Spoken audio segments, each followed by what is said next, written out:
ਵਾਹਿਗੁਰੂ जी का खालसा वाहिगुरू जी की फतेह। सो सत्संगत लड़ीवार चल रहा प्रोग्राम 1947 का संताप। 1947 के संताप प्रोग्राम के तहत ਜਿਹੜੇ ਸਾਡੇ ਬਜ਼ੁਰਗ 1947 ਦੇ ਵਿੱਚ ਆਪਣੇ ਦਾਦੇ ਪੜਦਾਦਿਆਂ ਦੀ ਉਸ ਧਰਤੀ ਨੂੰ ਛੱਡ ਕੇ ਇਸ ਦੇਸ਼ ਦੇ ਵਿੱਚ ਨਵੇਂ ਸਿਰਿਓਂ ਆ ਕੇ ਜਿਨ੍ਹਾਂ ਨੇ ਆਪਣਾ ਰਹਿਣ ਬਸੇਰਾ ਕੀਤਾ, ਉਹਨਾਂ ਬਜ਼ੁਰਗਾਂ ਦੇ ਵਿੱਚੋਂ ਬਹੁਤੇ ਬਜ਼ੁਰਗ ਸਰੀਰ ਕਰਕੇ ਇਸ ਦੁਨੀਆ ਦੇ ਵਿੱਚੋਂ ਚਲੇ ਗਏ ਨੇ। ਕੇਵਲ ਯਾਦਾਂ ਕਰਕੇ ਉਹਨਾਂ ਦੀਆਂ ਪ੍ਰਾਪਤੀਆਂ ਜਿਹੜੀਆਂ ਨੇ ਉਹ ਸੰਸਾਰ ਵਿੱਚ ਰਹਿ ਗਈਆਂ ਨੇ। ਜਿਹੜੇ ਸਰੀਰ ਕਰਕੇ ਮੌਜੂਦ ਨੇ ਸਾਨੂੰ ਪਤਾ ਲੱਗਦਾ ਉਹਨਾਂ ਦੇ ਘਰੋਂ ਘਰੀ ਪਹੁੰਚ ਕੇ 1947 ਦਾ ਸੰਤਾਪ ਉਹਨਾਂ ਨੇ ਆਪਣੇ ਪਿੰਡੇ 'ਤੇ ਕਿੱਦਾਂ ਹਟਾਇਆ, ਆਪ ਜੀ ਦੇ ਰੂਬਰੂ ਕਰਾਉਣ ਦਾ ਸਾਡਾ ਨਿਮਾਣਾ ਜਾਂ ਯਤਨ ਹੈ। ਪਰ ਨਾਲ ਹੀ ਨਾਲ ਸਾਧ ਸੰਗਤ ਕੁਛ ਇਹੋ ਜਿਹੀਆਂ ਸ਼ਖਸੀਅਤਾਂ ਸਾਡੇ ਸਮਾਜ ਦੇ ਵਿੱਚ, ਸਾਡੇ ਬਰਾਦਰੀ ਭਾਈਚਾਰੇ ਵਿੱਚ ਹੋਈਆਂ ਨੇ ਜਿਹੜੀਆਂ ਸਰੀਰ ਕਰਕੇ ਅੱਜ ਮੌਜੂਦ ਨਹੀਂ ਨੇ, ਪਰ ਉਹਨਾਂ ਦੀ ਇਸ ਸਮਾਜ ਨੂੰ ਦੇਣ, ਉਸ ਵਕਤ ਉਹਨਾਂ ਦੀ ਬਰਾਦਰੀ ਭਾਈਚਾਰੇ ਨੂੰ ਜਿਹੜੀ ਦੇਣ ਹੈ ਉਹ ਅੱਜ ਤੱਕ ਵੀ ਬਜ਼ੁਰਗਾਂ ਦੀ ਜ਼ੁਬਾਨ ਦੇ ਵਿੱਚ ਹੈ। ਔਰ ਉਹਨਾਂ ਦੇ ਵਿੱਚੋਂ ਹੀ ਇੱਕ ਨਾਮ ਹਰ ਇੱਕ ਬਜ਼ੁਰਗ ਦੀ ਜ਼ੁਬਾਨ 'ਤੇ ਆਉਂਦਾ ਹੈ, ਜਿਹਨਾਂ ਦਾ ਨਾਮ ਸੀ ਗਿਆਨੀ ਜੀਵਨ ਸਿੰਘ। ਜਿੱਥੇ ਗਿਆਨੀ ਜੀਵਨ ਸਿੰਘ ਜੀ ਦੇ ਜੀਵਨ ਦੇ ਵਿੱਚ 3 ਵਾਰ ਬੈਲਟ ਫੋਰਸ ਦੀ ਨੌਕਰੀ ਕਰਨਾ, ਉੱਥੇ ਨਾਲ ਹੀ ਨਾਲ ਜੇ ਮੈਂ ਗੱਲ ਕਹਾਂ ਕੋਈ ਅਤਕਥਨੀ ਨਹੀਂ ਹੈ ਕਿ ਜਿਸ ਤਰ੍ਹਾਂ ਅੱਜ ਮਹਾਨ ਕਥਾਵਾਚਕਾਂ ਦੇ ਵਿੱਚੋਂ ਗਿਆਨੀ ਪਿੰਦਰਪਾਲ ਸਿੰਘ ਜੀ ਜਾਂ ਸੰਤ ਸਿੰਘ ਜੀ ਮਸਕੀਨ ਦਾ ਨਾਮ ਆਉਂਦਾ, ਉਹਨਾਂ ਸਮਿਆਂ ਦੇ ਵਿੱਚੋਂ ਸਾਡੀ ਬਰਾਦਰੀ ਭਾਈਚਾਰੇ ਦੇ ਵਿੱਚ ਜਿੱਥੇ ਮਹੱਲਾ ਕੋਠੀਆਂ ਦੇ ਵਿੱਚ ਗਿਆਨੀ ਫਕੀਰ ਸਿੰਘ ਜੀ ਕੀਰਤਨੀਆ ਦਾ ਨਾਮ ਆਉਂਦਾ ਹੈ, ਇਸੇ ਤਰ੍ਹਾਂ ਗਿਆਨੀ ਜੀਵਨ ਸਿੰਘ ਜੀ ਇੱਕ ਉਹ ਕਥਾਵਾਚਕ ਹੋਏ ਨੇ ਕਿ ਜਿੱਥੇ ਵੀ ਕਿਤੇ ਉਹ ਕਥਾ ਕਰਨ ਵਾਸਤੇ ਜਾਂਦੇ ਸੀ, ਲੋਕਾਂ ਦੇ ਵਿੱਚ ਇੱਕ ਚੁੱਪ ਜੀ ਛਾ ਜਾਂਦੀ ਸੀ ਕਿ ਕਿਤੇ ਕੋਈ ਇਹੋ ਜਿਹੀ ਕੋਈ ਗੱਲ ਉਹ ਆਪਣੀ ਜ਼ੁਬਾਨ 'ਚੋਂ ਕਹਿ ਨਾ ਦੇਣ ਜਿਹੜੀ ਸਾਡੇ ਸੁਣਨ ਤੋਂ ਅਸੀਂ ਵਾਂਝੇ ਰਹਿ ਜਾਈਏ। ਇਤਨੀ ਇੱਕ ਮਿਕਤਾ ਔਰ ਇੱਕ ਸੂਰਤ ਕਰਕੇ ਲੋਕ ਉਹਨਾਂ ਦੀ ਕਥਾ ਸੁਣਦੇ ਸੀ। ਪਰ ਅਫਸੋਸ ਉਹ ਬਜ਼ੁਰਗ ਅੱਜ ਸਾਡੇ ਪਾਸ ਨਹੀਂ ਨੇ, ਪਰ ਜੋ ਉਹਨਾਂ ਦੀ ਸਮਾਜ ਨੂੰ ਦੇਣ ਹੈ, ਉਹਨਾਂ ਦੇ ਬੇਟੇ ਸਾਡੇ ਪਾਸ ਮੌਜੂਦ ਨੇ। ਆਓ ਜਿਸ ਬਾਪ ਦੀ ਗੋਦ ਦੇ ਵਿੱਚ ਖੇਡਣ ਦਾ ਇਹਨਾਂ ਨੂੰ ਮੌਕਾ ਮਿਲਿਆ, ਇਹਨਾਂ ਦੀ ਜਵਾਨੀ ਸੁਣਦੇ ਹਾਂ, ਇਹਨਾਂ ਦੇ ਪਿਤਾ ਜੀ ਦੀ ਇਸ ਸਮਾਜ ਨੂੰ ਜੋ ਦੇਣ ਬਜ਼ੁਰਗਾਂ ਪਾਸੋਂ ਸੁਣੀਏ, ਅਸੀਂ ਆਪ ਜੀ ਦੇ ਰੂਬਰੂ ਕਰਾਉਣ ਦਾ ਸਾਡਾ ਨਿਮਾਣਾ ਦਾ ਯਤਨ ਹੈ। ਆਓ ਬਜ਼ੁਰਗਾਂ ਨਾਲ ਵਿਚਾਰ ਕਰਦੇ ਹਾਂ ਗਿਆਨੀ ਜੀਵਨ ਸਿੰਘ ਜੀ ਦੇ ਇਸ ਸੰਸਾਰ ਨੂੰ ਕੀ ਦੇਣ ਹੈ। ਸੋ ਵਾਹਿਗੁਰੂ ਜੀ ਕਾ ਖਾਲਸਾ ਵਾਹਿਗੁਰੂ ਜੀ ਕੀ ਫਤਿਹ। ਹੋਰ ਵੀ ਸੇਠ ਠੀਕ ਠਾਕ ਹੈ? ਬਸ ਮਿਹਰਬਾਨੀ ਸਾਹਿਬ, ਸਭ ਵਧੀਆ ਜੀ। ਗੱਲ ਇਹ ਹੈ ਜੀ ਕਿ ਅਸੀਂ ਜਿੰਨੇ ਵੀ ਇੰਟਰਵਿਊ ਕੀਤੇ ਨਾ, ਮਤਲਬ ਕਿ ਇਸ ਚੀਜ਼ ਮੈਂ ਸੈਂਕੜਿਆਂ ਦੇ ਹਿਸਾਬ ਨਾਲ ਇੰਟਰਵਿਊ ਕੀਤੇ, ਔਰ ਅਮੂਮਨ ਸਾਡੇ ਉਹਨੇ ਬਜ਼ੁਰਗਾਂ ਜਿਹੜਾ ਉਸ ਟਾਈਮ ਨਾਮ ਲਿਆ ਕਿ ਜੇ ਸਾਡੀ ਬਰਾਦਰੀ ਭਾਈਚਾਰਾ ਜੇ ਉਸ ਵਕਤ ਜਿਸ ਕਿਸੇ ਨੇ ਇੱਕ ਯੋਗ ਅਗਵਾਈ ਕੀਤੀ, ਉਹਨਾਂ ਵਿੱਚ ਇੱਕ ਗਿਆਨੀ ਪ੍ਰੀਤਮ ਸਿੰਘ ਦਾ ਜਿਹੜਾ ਨਾਮ ਆਉਂਦਾ, ਜਿਹੜਾ ਮੈਨੂੰ ਬੜੀ ਖੁਸ਼ੀ ਹੋਈ ਇੱਥੇ ਆ ਕੇ ਕਿ ਗਿਆਨੀ ਪ੍ਰੀਤਮ ਸਿੰਘ ਜੀ ਤੁਹਾਡੇ ਜਿਹੜੇ ਇਲਾਜ ਨੇ ਤੁਹਾਡੇ ਸਸੁਰ ਸਾਹਿਬ ਨੇ, ਉੱਥੇ ਹੀ ਨਾਲ ਬੜੀ ਖੁਸ਼ੀ ਦੀ ਗੱਲ ਹੈ ਕਿ ਜਦੋਂ ਗਿਆਨੀ ਜੀਵਨ ਸਿੰਘ ਦਾ ਨਾਮ ਆਉਂਦਾ ਤਾਂ ਗਿਆਨੀ ਜੀਵਨ ਸਿੰਘ ਜੀ ਤੁਹਾਡੇ ਪਿਤਾ ਜੀ ਨੇ।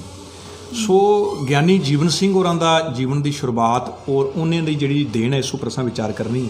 ਸਭ ਤੋਂ ਪਹਿਲੇ ਗਿਆਨੀ ਜੀ ਵਾਸਤੇ ਗੱਲ ਕਹੀ ਜਾਂਦੀ ਕਿ ਵੀ ਉਹਨਾਂ 3 ਵਾਰ ਜਿਹੜੀ ਹੈ ਫੌਜ ਦੀ ਨੌਕਰੀ ਕੀਤੀ, ਉਹ ਕੇਵਲ ਕਾਰਨ ਕੀ ਹੈ? 3 ਵਾਰ ਕਿਸ ਤਰ੍ਹਾਂ ਦਾ ਔਰ ਕਿਹੜੇ ਸਮੇਂ 'ਚ ਉਹਨਾਂ ਕੀਤੀ ਹੈ ਜੀ? ਦੇਖੋ ਜੀ, 1901 ਦਾ ਪਿਤਾ ਜੀ ਦਾ ਜਨਮ ਹੈ। ਅੱਛਾ। ਔਰ 1516 ਦੇ ਵਿੱਚ ਅੰਗਰੇਜ਼ ਉਸ ਵਕਤ ਕਰਦੇ ਸਨ ਕਿ ਉਮਰ ਦਾ ਤਕਾਜ਼ਾ ਨਹੀਂ ਸੀ ਹੁੰਦਾ। ਅੱਛਾ। ਜਿਹਦੀ ਅੱਛੀ ਸਿਹਤ ਅੱਛੀ ਹੈ ਜਾਂ ਸਹੀ ਮਤਲਬ ਕਾਬਲੀਅਤ ਹੈ, ਉਸ ਦੇ ਮੁਤਾਬਕ ਉਹਨੂੰ ਫੌਜ ਹੀ ਭਰਤੀ ਕਰ ਲੈਂਦੇ ਸਨ। ਅੱਛਾ। ਸਾਡੇ ਪਿਤਾ ਜੀ ਵੀ ਕੋਈ 15-16 ਸਾਲ ਦੀ ਉਮਰ ਦੇ ਵਿੱਚ ਉਹ ਫੌਜ ਹੀ ਭਰਤੀ ਹੋ ਗਏ ਅੰਗਰੇਜ਼ਾਂ ਦੇ ਟਾਈਮ ਦੇ ਵਿੱਚ।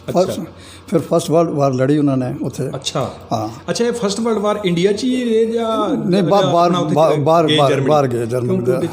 ਠੀਕ ਹੈ, ਬਾਹਰ ਗਏ। ਫਿਰ ਉਹਨਾਂ ਨੇ 7 ਸਾਲ ਤੋਂ ਬਾਅਦ ਨੌਕਰੀ ਛੱਡ ਦਿੱਤੀ। ਇਸ ਤਰ੍ਹਾਂ ਕੁਛ ਹਾਲਾਤ ਐਸੇ ਬਣ ਗਏ ਅੱਛਾ ਕਿ ਯੂਨਿਟ ਦੇ ਵਿੱਚ ਕੁਛ ਪੰਜਾਬੀ ਲੋਕ ਸਨ ਜਿਹੜੇ ਉਹ ਬਾਲਾਂ ਦੀ ਬੇਅਦਬੀ ਕਰਦੇ ਸਨ। ਅੱਛਾ। ਜਾਂ ਇੱਕ ਸਾਡਾ ਉਹਨਾਂ ਨੇ ਇਸ਼ੂ ਚੁੱਕਿਆ ਸੀ ਕਿ ਮੁਸਲਮਾਨਾਂ ਦਾ ਔਰ ਸਿੱਖਾਂ ਦਾ ਜਿਹੜਾ ਲੰਗਰ ਅਲੱਗ ਹੋਵੇ। ਉਸ ਇਸ਼ੂ ਉੱਪਰ ਉਹਨਾਂ ਨੂੰ ਥੋੜ੍ਹਾ ਕਮ ਦਾ ਬੰਦਾ ਸਮਝ ਕੇ ਅਤੇ ਉਹਨਾਂ ਨੇ ਇਸ ਨਾਲ ਓਬਜੈਕਸ਼ਨ ਕੀਤਾ ਅਤੇ ਪਿਤਾ ਜੀ ਨੇ ਨੌਕਰੀ ਛੱਡ ਦਿੱਤੀ ਸੀ, ਛੱਡ ਕੇ ਵਾਪਸ ਆ ਗਏ ਸੀ। ਅੱਛਾ। ਫਿਰ 1939 ਵਿੱਚ ਜਦੋਂ ਫਿਰ ਇਹਨਾਂ ਨੇ ਆ ਕੇ ਘਰ ਬਾਗ ਤਹਿਸੀਲ ਦੇ ਵਿੱਚ ਇੱਕ ਮੈਡੀਕਲ ਦੀ ਦੁਕਾਨ ਖੋਲ੍ਹੀ। ਉਸ ਤੋਂ ਪਹਿਲੇ ਡਾਕਟਰੀ ਸਿੱਖੀ ਸੀ। ਉਸ ਤੋਂ ਪਹਿਲੇ ਇਹ ਅੰਮ੍ਰਿਤਸਰ ਆਏ। ਅੰਮ੍ਰਿਤਸਰ ਆ ਕੇ ਇਹਨਾਂ ਮੈਟਰਿਕ ਕੀਤੀ, ਗਿਆਨੀ ਕੀਤੀ ਔਰ RMP ਦਾ ਡਿਪਲੋਮਾ ਵੀ ਕੀਤਾ ਮੈਡੀਕਲ ਦਾ। ਅੱਛਾ। ਫਿਰ ਜਾ ਕੇ ਤਹਿਸੀਲ ਬਾਗ ਵਿੱਚ ਇਹਨਾਂ ਨੇ ਦੁਕਾਨ ਖੋਲ੍ਹੀ। ਉੱਥੋਂ ਦੁਕਾਨ ਚੁੱਕ ਕੇ ਫਿਰ ਇੱਕ ਕੁਹਾਲੇ ਚਲੇ ਗਏ। ਅੱਛਾ। ਕੁਹਾਲੇ ਜਾ ਕੇ ਇਹਨਾਂ ਨੇ ਆਪਣੀ ਦੁਕਾਨ ਖੋਲ੍ਹੀ ਸੀ। ਅੱਛਾ। ਮੈਡੀਕਲ ਦੇ ਉੱਥੇ ਗੁਰਦੁਆਰਾ ਸੈਂਟਰ ਬੋਰਡ ਜਿਹੜਾ ਬਣਿਆ ਸੀ ਅਤੇ ਉਹ ਸੈਂਟਰ ਬੋਰਡ ਦੇ ਇਹ ਪ੍ਰਧਾਨ ਸਨ। ਅੱਛਾ। ਕੁਹਾਲੇ ਦਾ ਉੱਥੇ ਸੈਂਟਰ ਬੋਰਡ ਮਤਲਬ ਸਾਰੇ ਜਿਤਨੀਆਂ ਵੀ ਸਾਡੇ ਪਿੰਡ ਸਨ, ਸਾਰਿਆਂ ਦੇ ਲੋਕ ਸਾਰੇ ਇਕੱਠੇ ਹੋ ਕੇ ਉਹਨਾਂ ਨੇ ਸਲਾਹ ਕਰਕੇ ਇੱਕ ਬੋਰਡ ਬਣਾਇਆ ਸੀ, ਸੈਂਟਰ ਬੋਰਡ। ਉਸ ਦੇ ਪ੍ਰਧਾਨ ਸਨ। ਅਤੇ ਫਿਰ ਉਹ ਗੁਰਦੁਆਰੇ ਦੇ ਵਿੱਚ ਪ੍ਰਧਾਨ ਸਨ, ਜਿਹੜਾ ਲੋਕਲ ਗੁਰਦੁਆਰਾ ਸੀ ਕੁਹਾਲੇ ਦਾ। ਉੱਥੇ ਵੀ ਪ੍ਰਧਾਨ ਸਨ। ਲੇਕਿਨ 1939 ਵਿੱਚ ਜਿਸ ਵਕਤ ਸੈਕੰਡ ਵਰਲਡ ਵਾਰ ਸਟਾਰਟ ਹੋਈ ਤਾਂ ਪਿਤਾ ਜੀ ਨੂੰ ਉਹਨਾਂ ਨੇ ਦਿਮਾਗ ਵਿੱਚ ਆਇਆ ਕਿ ਭਾਈ ਮੈਨੂੰ ਇਸ ਵਕਤ ਦੇਸ਼ ਨੂੰ ਮੇਰੀ ਜ਼ਰੂਰਤ ਹੈ, ਮੈਂ ਟ੍ਰੇਨਡ ਆਦਮੀ ਹਾਂ, ਮੇਰੇ ਕੋਲ ਤਜਰਬਾ ਹੈ ਅਤੇ ਮੈਂ ਭਰਤੀ ਹੋਵਾਂ।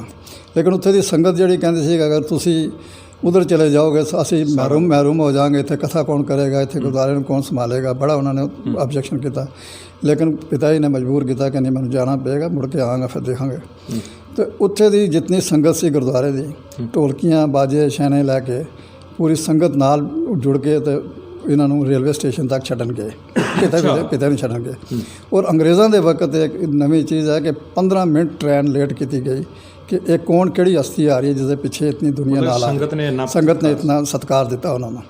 ਫਿਰ 1939 ਦੀ ਲੜਾਈ ਵਿੱਚ ਉੱਥੇ ਲੜੇ। ਉੱਥੇ ਲੜਾਈ ਦੇ ਵਿੱਚ ਇਹਨਾਂ ਨੂੰ ਕੁਛ ਐਸੇ ਅਨੁਭਵ ਹੋਣੇ ਸ਼ੁਰੂ ਹੋ ਗਏ। ਕੁਛ ਮਤਲਬ ਫੌਜ ਦੇ ਵਿੱਚ ਅੰਦਰ ਜਿਹੜੇ ਮੁਸਲਮਾਨ ਸਨ ਉਹਨਾਂ ਦੇ ਵਿੱਚ ਕੋਈ ਮੀਟਿੰਗਾਂ ਚੱਲ ਰਹੀਆਂ ਸਨ। ਫਿਰ ਪ੍ਰਾਈਵੇਟ ਮੁਸਲਮਾਨ ਉਹਨਾਂ ਦੇ ਵਿੱਚ ਕੁਛ ਉਹਨਾਂ ਦੀ ਆਪਸ ਤਾਲਮੇਲ, ਉਹਨਾਂ ਨੇ ਇਸ ਮਾਹੌਲ ਨੂੰ ਭਾਂਪ ਲਿਆ ਸੀ ਕਿ ਸਾਲ 2 ਸਾਲ ਦੇ ਅੰਦਰ ਅੰਦਰ ਦੇਸ਼ ਜਿਹੜਾ ਵੰਡ ਹੋਏਗੀ। ਵੰਡ ਹੋਣ ਤੋਂ ਬਾਅਦ ਜਿਹੜਾ ਕਿ ਸਾਡੇ ਉੱਪਰ ਬੜਾ ਕਸ਼ਟ ਆ ਸਕਦਾ ਕਿਸੇ ਟਾਈਮ ਵੀ, ਕਿਉਂਕਿ ਉਸ ਮੈਜੋਰਟੀ ਉਹਨਾਂ ਲੋਕਾਂ ਦੀ ਸੀ ਜਿੱਥੇ ਰਹਿੰਦੇ, ਮੈਜੋਰਟੀ ਉਹਨਾਂ ਲੋਕਾਂ ਦੀ ਸੀ। ਇਹ ਨਹੀਂ ਕਹਿ ਸਕਦੇ ਅਸੀਂ ਕਿ ਮੁਸਲਮਾਨ ਸਾਰੇ, ਪਿਤਾ ਜੀ ਨੇ ਜਿਹੜੀ ਕਿਤਾਬ ਲਿਖੀ ਹੈ ਸਾਰੇ ਮੁਸਲਮਾਨ ਗੰਦੇ ਸਨ ਜਾਂ ਬੁਰੇ ਸਨ। ਉਹਨਾਂ 'ਚ ਕੁਛ ਮੁਸਲਮਾਨ ਐਸੇ ਸਨ ਜਿਹੜੇ ਕਿ ਇਹਨਾਂ ਨੂੰ ਹਰ ਮੀਟਿੰਗ ਵਿੱਚ ਸਮਾਜ ਵਿੱਚ ਹੁੰਦਾ ਤਬਕਾ ਹੁੰਦਾ, ਇਹਨਾਂ ਦੀ ਮੀਟਿੰਗਾਂ 'ਚ ਬੈਠਦੇ ਰਹੇ, ਇਹਨਾਂ ਨੂੰ ਆ ਕੇ ਇਤਲਾਹ ਕਰਦੇ ਰਹੇ ਭਾਈ ਅੱਜ ਫਲਾਣੀ ਜਗ੍ਹਾ ਮੀਟਿੰਗ ਹੋ ਰਹੀ ਹੈ, ਸਿੱਖਾਂ ਨੂੰ ਮਾਰਨ ਵਾਸਤੇ ਇਹ ਪਲਾਨਿੰਗ ਬਣ ਰਹੀ ਹੈ। ਉਹ ਇਹਨਾਂ ਨੂੰ ਆ ਕੇ ਇਤਲਾਹ ਕਰਦੇ ਸਨ ਇਸ ਤਰੀਕੇ ਦੀ। ਉਹਨਾਂ ਦੇ ਵੀ ਰੈਫਰੈਂਸਿਸ ਦਿੱਤੇ ਨੇ ਕਿ ਅੱਛੇ ਲੋਕਾਂ ਦੇ ਜਿਹੜੇ ਅਤੇ ਉਹ ਰਹੇ।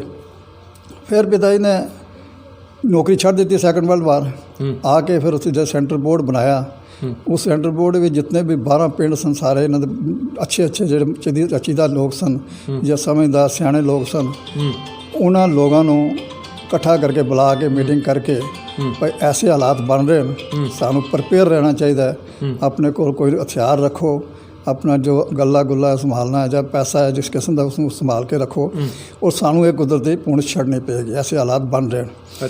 ਤੋ ਉਸ ਕਰਕੇ ਉਹਨਾਂ ਮੀਟਿੰਗ ਕਰਕੇ ਸਾਰਿਆਂ ਨੂੰ ਮਤਲਬ ਫਿਰ ਸਾਰੇ ਪਿੰਡ ਜਿਹੜੇ 12 ਪਿੰਡ ਸਨ, 12 ਪਿੰਡਾਂ ਦੇ ਵਿੱਚ ਮੀਟਿੰਗ ਬਣਾਈਆਂ।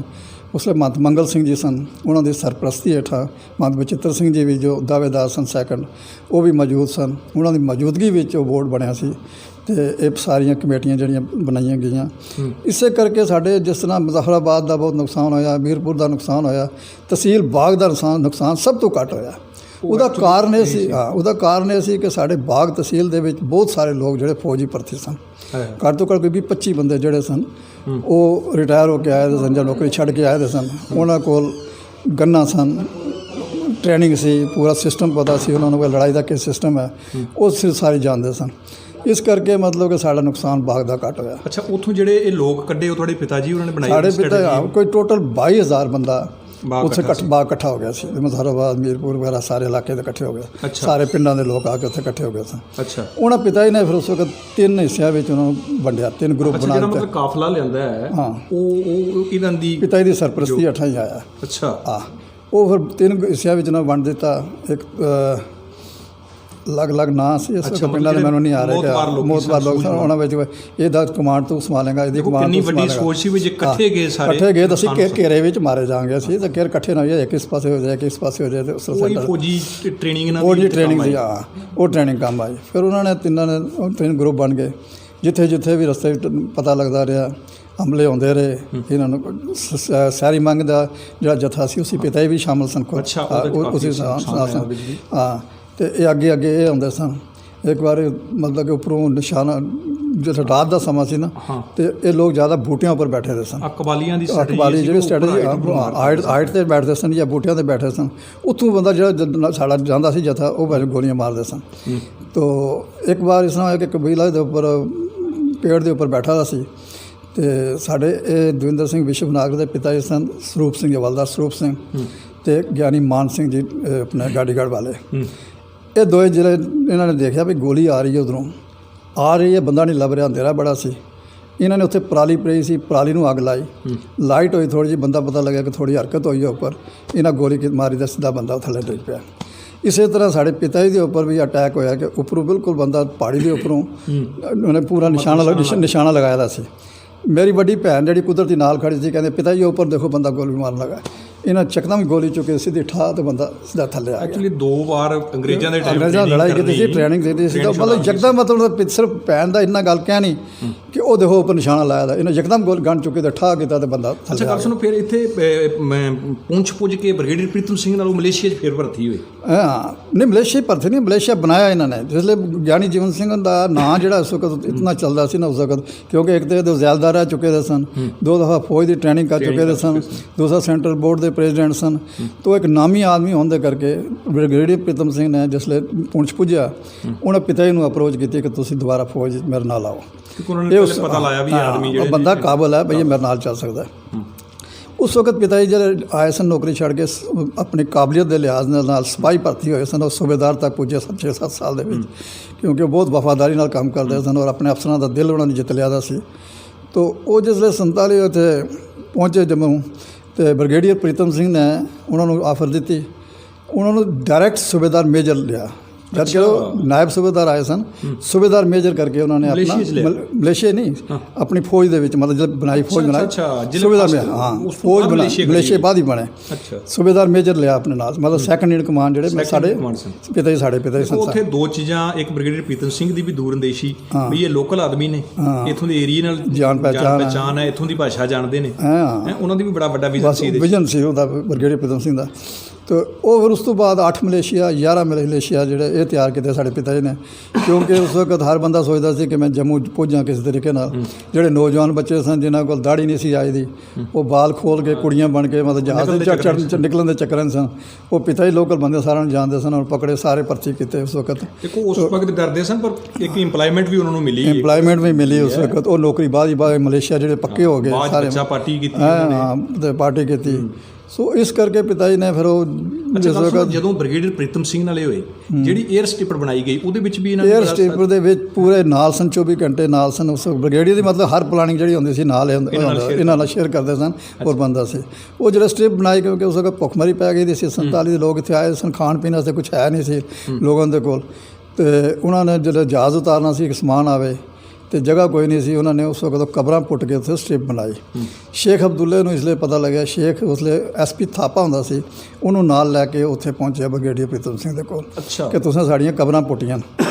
ਤਾਂ ਪਿਤਾ ਜੀ ਵੀ ਸਨ ਉਸ ਵਕਤ, ਬ੍ਰਿਗੇਡੀਅਰ ਵੀ ਸੀ। ਬ੍ਰਿਗੇਡੀਅਰ ਨੇ ਕਿਹਾ ਭਾਈ ਮੈਂ ਜਿੰਦਿਆਂ ਦੀ ਹਿਫਾਜ਼ਤ ਕਰਾਂ ਕਿ ਮੋਇਆਂ ਦੀ ਹਿਫਾਜ਼ਤ ਕਰਾਂ, ਮੇਰਾ ਇਸ ਲਈ ਫਰਜ਼ ਬਣਦਾ ਕਿ ਮੈਂ ਜਹਾਜ਼ ਉਤਾਰ ਕੇ ਜਿੰਦੇ ਲੋਕਾਂ ਦੀ ਮਦਦ ਕਰਾਂਗਾ। तो बनाई वो फिर शेख ने जाके नेहरू तक रिपोर्ट की भाई ये चीज़ हुई है, रिलीजियस इशू बन गया। तो नेहरू ने फिर उस वक्त मतलब कोई एक्शन इन्होंने पर केस बनाया कि तुम मतलब गलत कर रहे हो या कुछ है, तो लिहाजा उस तो बाद फिर इन्होंने नौकरी फिर तीसरी बार नौकरी छड़ी। अच्छा मतलब कि जिसले लेकिन वो है भी अपना बरादरी भाईचारा सारा जम्मू पहुँचा के बरादरी भाईचारा सारा जम्मू पहुँचा। उन्होंने ये होंदा सी कि पिता जी का जिस तरह लोगों को असीं सुनते हैं कि वो जगह जगह ते लैक्चर मारते रहते सन।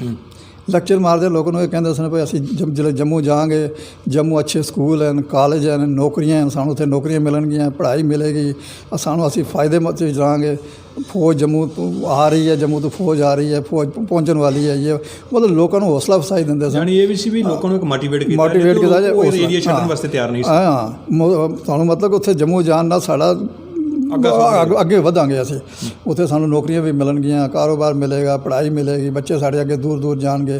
ਇਸ ਤਰੀਕੇ ਦੇ ਉਹਨਾਂ ਦੀ ਮੋਟੀਵੇਸ਼ਨ ਜਿਹੜੇ ਮਾਰਦੇ ਸਨ ਆਪਣਾ ਲੈਕਚਰ, ਤੇ ਲੈਕਚਰ ਵੀ ਲੋਕਾਂ ਨੂੰ ਮੋਟੀਵੇਟ ਕਰਦੇ ਸਨ। ਅੱਛਾ ਫਿਰ ਜਿਸਲੇ ਜੰਮੂ ਸਾਰਾ ਕਾਫਲਾ ਆਇਆ, ਇਹ ਫਿਰ ਤੁਹਾਡੇ ਪਿਤਾ ਜੀ ਇਹ ਤੁਸੀਂ ਕਦੋਂ ਆਏ ਫਿਰ ਬਾਅਦ ਜੰਮੂ? ਸਾਡੇ ਪਿਤਾ ਅਸੀਂ 51 ਵਿੱਚ ਜੰਮੂ ਆਏ ਵਾਪਸ। ਇਹਨਾਂ ਚਿਰ ਪਹੁੰਚ ਹੀ ਰਹੇ? ਹਾਂ ਇਤਨੀ ਦੇਰ ਪਹੁੰਚ ਰਹੇ। ਪਹੁੰਚ ਫੌਜ ਹੀ ਰਹੇ ਇਹਨਾਂ ਚਿਰ कि और काम करते रहे छड़ के? और अपना मेडिकल की शॉप ही मुड़ के दोबारा उसने और लोगों ने देखो एक चीज़ बड़ी वर्णन जो है कि जिस वक्त लोगों ने इन हालातों में किसी ने पैसा अपना चुकया, किसी ने बच्चे ले, किसी ने समान चुकया। पिता जी की मैडिकल की दुकान से पिता जी की बरांडी पाई सी, बरांडी के दवाइयां सारियां भरी दी सन, उन्हें और कोई चीज़ नहीं चुकी।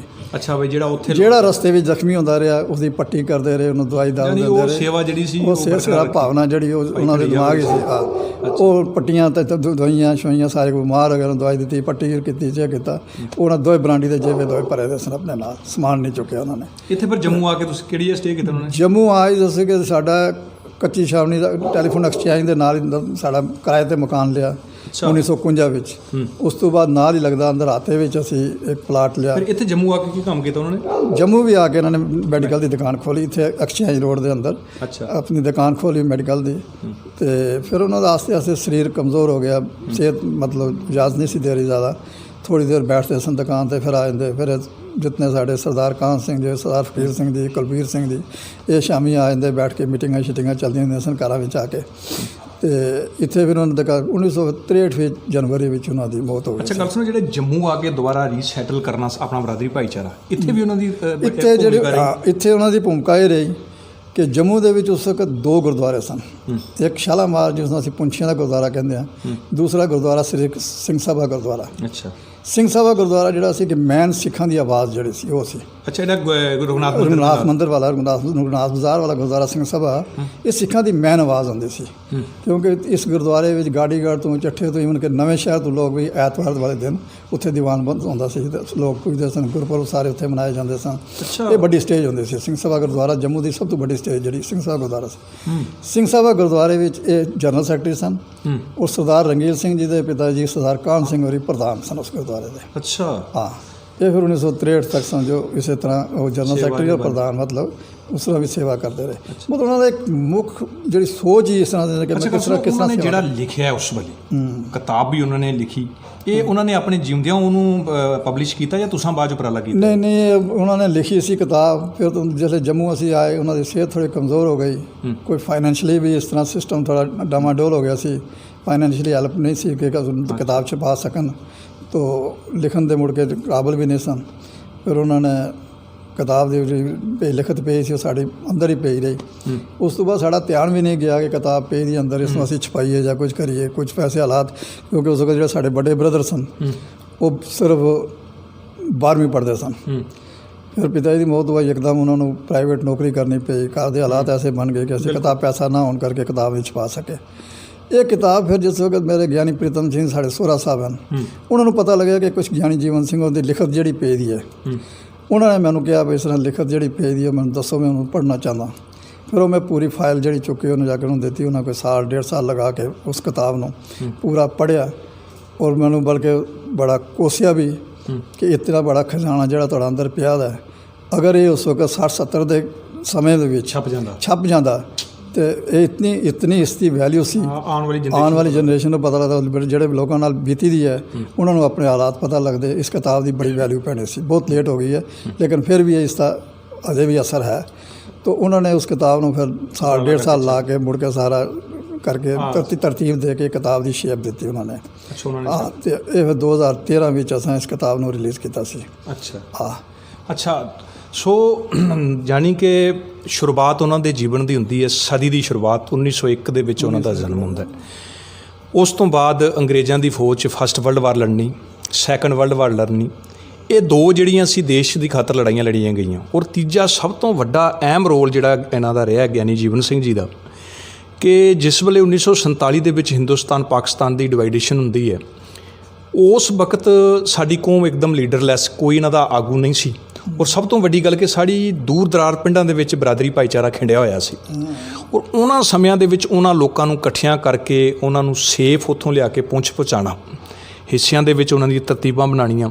ਫਿਰ ਸਭ ਤੋਂ ਵੱਡੀ ਗੱਲ ਬ੍ਰਿਗੇਡੀਅਰ ਪ੍ਰੀਤਮ ਸਿੰਘ ਜਿਹੜੇ ਨੇ, ਜਿਨ੍ਹਾਂ ਦਾ ਬੜਾ ਵੱਡਾ ਰੋਲ ਰਿਹਾ, ਉਹਨਾਂ ਦੇ ਨਾਲ ਮੋਢੇ ਨਾਲ ਮੋਢਾ ਲੜ ਕੇ ਹਰ ਇੱਕ ਉਹਨਾਂ ਦੀ ਮੁਹਿੰਮ ਦੇ ਵਿੱਚ, ਔਰ ਤੁਸੀਂ ਵੇਖੋ ਉਹਨਾਂ ਦੀ ਬਦੌਲਤ, ਔਰ ਜਿਹੜੀ ਆਮ ਤੌਰ 'ਤੇ ਕਹਿੰਦੇ ਨੇ ਕਿ ਸਰਦਾਰ ਫੌਜ ਦੇ ਨਾਲ ਹੁੰਦਾ ਹੈ, ਉਹਨਾਂ ਦੀ ਫੌਜ ਵਿੱਚ ਉਹਨਾਂ ਨੇ ਮੀਰਪੁਰ, ਕੋਟਲੀ, ਪਿੰਬਰ, ਇਹ ਸਾਰੇ ਇਲਾਕੇ ਜਿਹੜੇ ਨੇ, ਫਿਰ ਜਿਹੜਾ ਅੱਜ ਦਾ ਮੈਂਡਰ, ਅੱਜ ਦਾ ਤੁਸੀਂ ਪੁੰਛ ਦੇਖ ਲਓ, ਇਹ ਵਾਪਸ ਲੈ ਕੇ ਆਉਣਾ ਉਹਨਾਂ ਲੋਕਾਂ ਕੋਲੋਂ, ਬਿਲਕੁਲ ਨਾਲ ਹੋ ਕੇ ਲੜੇ।